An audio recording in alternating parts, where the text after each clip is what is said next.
जय शीतला माता आदि ज्योति महारानी सब फल की दाता।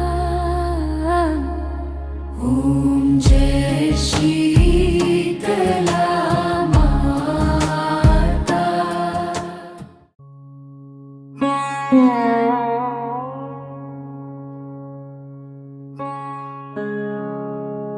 শালকিয়া স্থানীয় মানুষের শ্রদ্ধার কেন্দ্র মা শীতলা। দূর দূরান্ত থেকে ভক্তরা এই মন্দিরে আসেন আশীর্বাদ ও মনোবাসনা পূরণের আশায়। মন্দিরটিকে ঘিরে আছে বহু পুরনো এক আকর্ষণীয় ইতিহাস, যা অনেকেরই অজানা। কথিত আছে এখানে যে কোনো আন্তরিক প্রার্থনাই নাকি পূর্ণ হয়।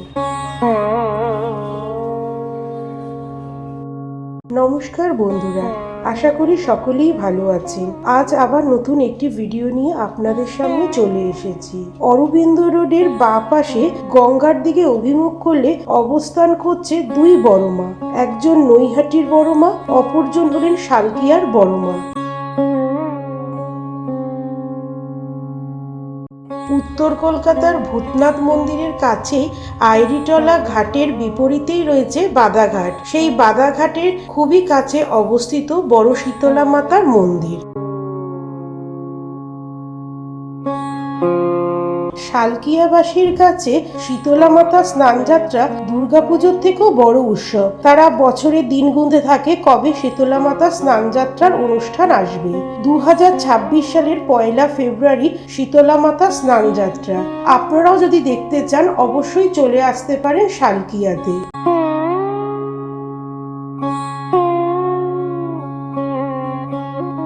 মায়ের লক্ষ লক্ষ ভক্তের বিশ্বাস, স্নানযাত্রার দিনে মায়ের কাছে করা প্রার্থনা কখনো ব্যর্থ হয় না।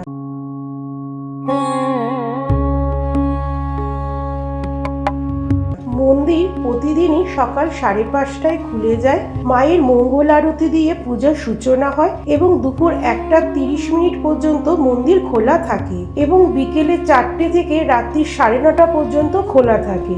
বিশেষ বিশেষ দিনে আরো অনেকক্ষণ মন্দির খোলা থাকে। প্রতিদিনই এখানে মায়ের পুজো হয়ে থাকে, কিন্তু মঙ্গলবার ও শনিবার বিশেষ ভিড় হয়ে থাকে।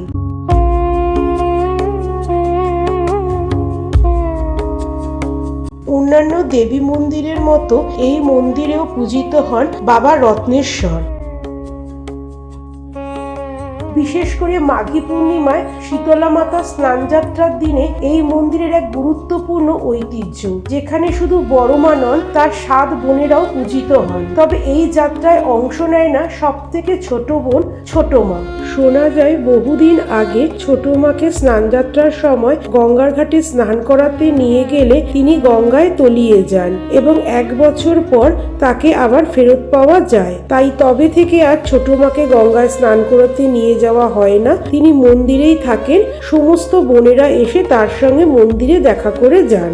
গর্ভগৃহের ভেতরে সিংহাসনের মাঝখানে অধিষ্ঠান করছেন বড় শীতলা মাতা। তার বাম দিকে রয়েছে মনসা দেবী ও ডান দিকে রয়েছে পঞ্চানন বাবা ও আরেকটু ডান দিকে রয়েছে জরাসুর, যাকে জ্বরের দেবতা মনে করা হয়। মন্দিরের সামনেই পেয়ে যাবেন পুজো সামগ্রীর দোকান। সেখান থেকে পুজো সামগ্রী কিনে নিয়ে আপনারা মায়ের কাছে পুজো দিতে পারেন। ভক্তরা মায়ের কাছে মানত করে থাকে অনেক কিছু। যেসব ভক্তের মানত পূরণ হয় তারা মায়ের কাছে অনেক সময় ছাগ বলি দিয়ে থাকে।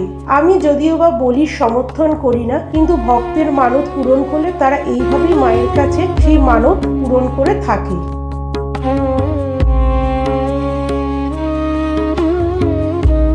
যদি এখনো এই মন্দিরের অপার ঐশ্বর্য অনুভব না করে থাকেন, তবে একবার অবশ্যই ঘুরে আসুন শালকিয়ার বড় শীতলা মায়ের মন্দির থেকে। অনুভব করতে পারবেন দেবী সত্তার এক পবিত্র শক্তি। जय शीतला माता मैया।